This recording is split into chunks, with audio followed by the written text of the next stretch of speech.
futebol feminino, qual é o problema? Que sempre tem altos e baixos. O que a gente busca hoje em dia não é retroceder. A gente, por exemplo, o período de pandemia não teve tanto avanço, mas é normal, né? Não teve avanço em nada. Então os campeonatos caíram, a base também não teve como treinar, enfim.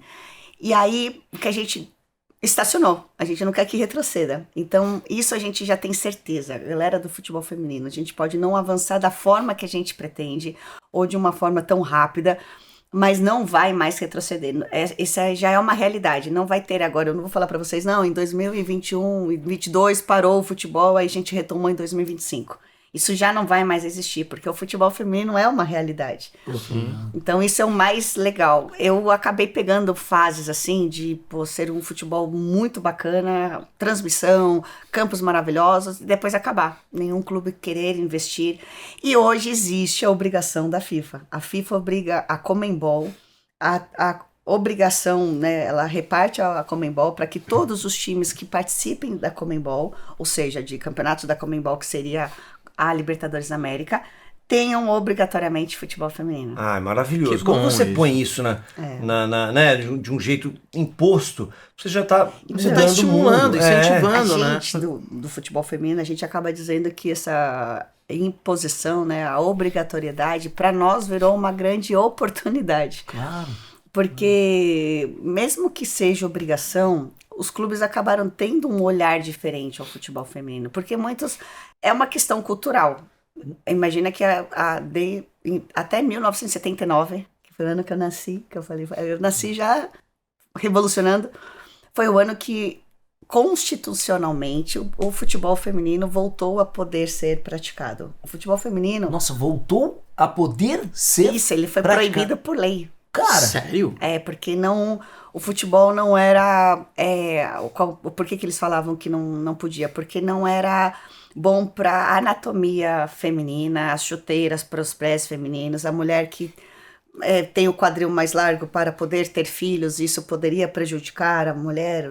E para fazer comida, lavar louça, não estraga a anatomia. Não, o quadril fica retinho ali, tá na boa. Então, que era ruim para a anatomia feminina praticar um esporte tão violento quanto o futebol. Absurdo, então foi proibido pela Constituição. De quando a quando isso?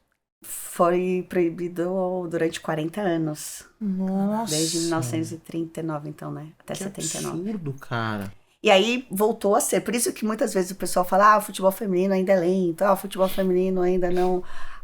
sei lá, as goleiras ainda não são tão boas. Eu, por exemplo, não tive. Eu me aposentei em 2009.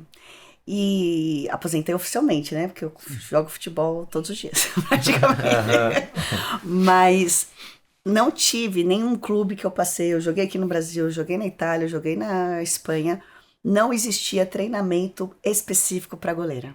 Caramba. Então era o preparador físico que fazia o treinamento de todas nós, independente de ser uma é lateral e a outra goleira. Então você vê que isso também faz diferença. Nem lá fora tinha? Nem lá fora, não. Porque o pessoal acha isso, né, que na Europa não, mais estruturado, não. Não é. Quando você foi para a Europa também, né? Você jogava aqui no Brasil e foi para Itália. Eu fui para Itália primeiro, mas eu fui grávida, fui casada. E depois eu queria voltar a jogar futebol. Isso. Tive meu filho, queria voltar a jogar futebol e tal. E aí, o Ronaldo super apoiou e falou, pode jogar, vamos lá jogar, vou arrumar um clube. Eu falei, eu quero... entrar, não porque eu sou tua esposa. Primeiro porque vão me dar 9 e eu não sou 9. E não quero nem que eu quero jogar na minha posição. Eu sou meia. Até 7, 8 eu uso. A 9 já é muito pra mim. E aí eu fui fazer o teste. Ele falou, não, vou ver os clubes que tem de futebol feminino. Eu fui num clube chamado Fiamma Monza, que é um time de Monza, onde tem a Fórmula 1. Uhum. E só tinha time feminino. Não existia time masculino no Fiamma Monza. Era um time específico de futebol feminino. Fiz o teste lá, passei. E aí ia começar a pré-temporada, isso em 2002.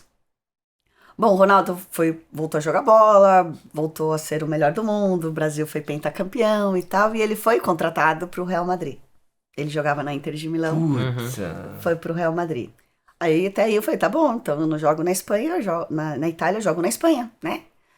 Já estava treinada, já estava fazendo a pré-temporada, já estava ok, porque voltar a jogar depois da gravidez era Foi bem complicado, gente. Eu sentia dor até nos cílios. Era muito complicado voltar a ser atleta depois de ser mãe. E olha que eu tive meu filho com 21 anos. E aí fomos para Espanha, né? Obviamente eu ia seguir a minha família e tal. Cheguei lá, não podiam jogar estrangeiras. Aí eu já revolucionei de novo, né, gente? Eu nasci pra revolucionar. Dualib, você não sabe o que tá acontecendo aqui na Dualib, Espanha. eu tô indo passar o Natal na tua casa. Se mexe aqui na Espanha. Ela começou a fazer embaixadinha do lado do presidente lá da Federação Madrilenha de Futebol. E aí, obviamente, né, o Ronaldo ajudou demais com a imagem dele e tal. Pô, a esposa dele tá aqui, quer jogar, como assim não pode? Por que não pode? Aí mudaram a regra, falaram, só não vamos mudar agora, porque o campeonato já está no meio do caminho. Então a gente muda o ano que vem. Tipo, a gente foi pra lá em junho. Eu falei, não, vou perder a forma física que eu tanta luta consegui. E eu falei, não, preciso jogar agora. Aí, outra vez doida, né? Porque hoje pra fazer Rio-São Paulo eu já canso. Eu fiquei durante 6 meses morando na Espanha e jogando na Itália. Caramba! Então eu treinava a semana inteira com um time lá do Raio Vallecano. Eles fizeram o treinador do Fiamma Monza conversou com o treinador da Espanha, né, a treinadora no caso. Então eu tinha uma preparação física diferente, jogava, mas para estar jogando o tempo inteiro.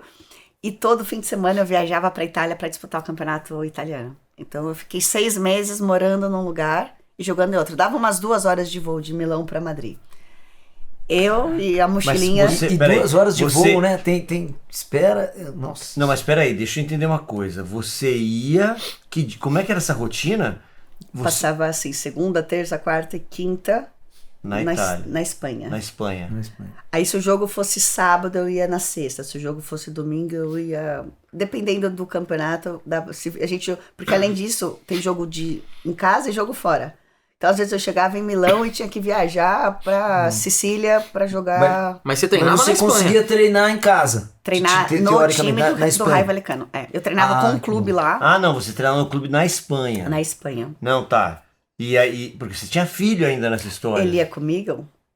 Quanto tempo? 1 ano? 2 anos e meio. Jesus, Maria. Eu brigava, eu falei, minha mochila, chuteira, caneleira, Ronald.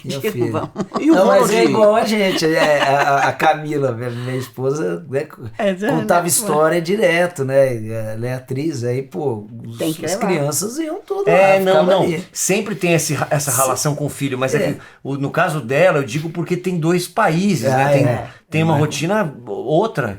Mas era legal que você ficava com ele o tempo inteiro. Não, eu brinco que... Eu falo, mas o Ronald não joga futebol. Eu falo, gente, eu acho que eu sou a culpada. Porque meu filho respirou futebol a vida inteira. Porque nessa época, eu me separei do pai dele.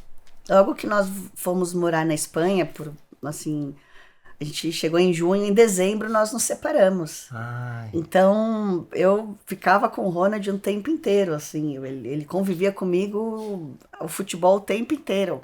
Então, eu ia pra Itália, ele ia comigo, a gente tava o tempo inteiro jogando, treino, tá comigo, pré-temporada, estava comigo. A gente não tinha concentração, porque né, o futebol feminino não tinha essa infraestrutura de gastar dinheiro com uma concentração. Mas às vezes viagens, né?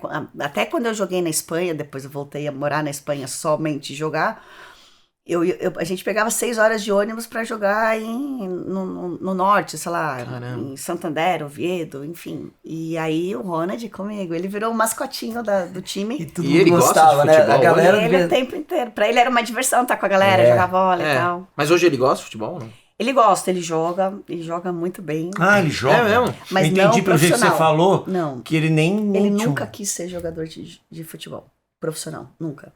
É que ele já é um esportista nato. Ele gosta de esporte. Deve entender tudo, mas é corintiano, né? Tem que ser, porque senão... Não, ele mas ele não é muito de assistir futebol. Ele gosta de jogar. Ele gosta de jogar, mas também, se você falar, vamos jogar basquete, ele vai jogar basquete. Vamos jogar tênis. Esportista nato que você diz é porque ele tem essa habilidade... Joga esporte. Ele faz muito esporte, mas ele não tem o futebol como a nossa paixão.